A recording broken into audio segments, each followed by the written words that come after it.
Moving back to a Grade 1, again for 5-year-olds or more, over 2 mile and 5, this is the Ryanair Chase. Now, as we previously mentioned, a couple of these horses, Min and Footpad, both have entries in the Queen Mother. They both have entries here, and they're a lot shorter in the market, as you'd expect. Min is 7-2, Footpad, however, is 6-1, and I can probably understand why. Like I say earlier, if these two were in a match bet in any given race, I'd be backing Min to beat Footpad, and I expect that to be the way if they both line up here.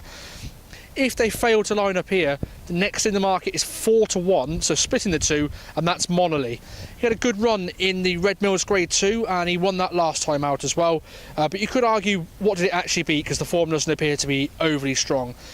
Second to the Gold Cup favourite presenting Percy in last year's RSA. That form seems to be strong, as you've got Elegant Escape in there as well, who's done well in Welsh Nationals. Black Corton was in behind as well, just getting pinched on the line. So again, you could say that was pretty good form as well. He does need to find more to win this, but if he is in here by himself without Min and Footpad, then I'd expect him to do pretty well in there. The other horse that I want to mention in this race, and it wouldn't really be a Cheltenham Festival preview or any race preview, to be perfectly honest, without mentioning what is no doubtably being one of the best jockeys coming through the ranks this year again, and that's Bryony Frost. And she will be riding Frodon. Frodon's 7-1 in here. The form of 1-2-1-1 this season, with the last 3 runs all being here at Cheltenham. The strong form last time, and it's certainly a game individual. Just keep finding. So if it does become quite a driving finish, then I expect Frodon to be still pitching when it comes right to the end.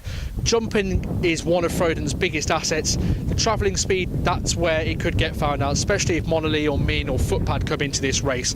But again, I think Frodon at 7-1 could be a decent each-way shout in here if lining up.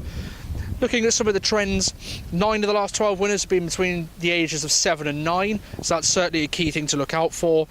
4 of the last 12 favourites have gone on to win this race, but 10 of the last 12 were placed, so favourites do seem to get into the place money, so if you can find something that will give you some each-way value, then I would recommend doing so. You need to be rated 161 or higher, really. That seems to be where you're going in here, and to be winning a Grade 1 to Grade 3 race as well. That will certainly help. 9 of the last 12 winners did win a Grade 1 race, so that'll be some back form to go on. So you're looking at Min certainly won a Grade 1, Frodon has, Footpad has, so those could be your angles if they're all lining up there. But that concludes this race preview.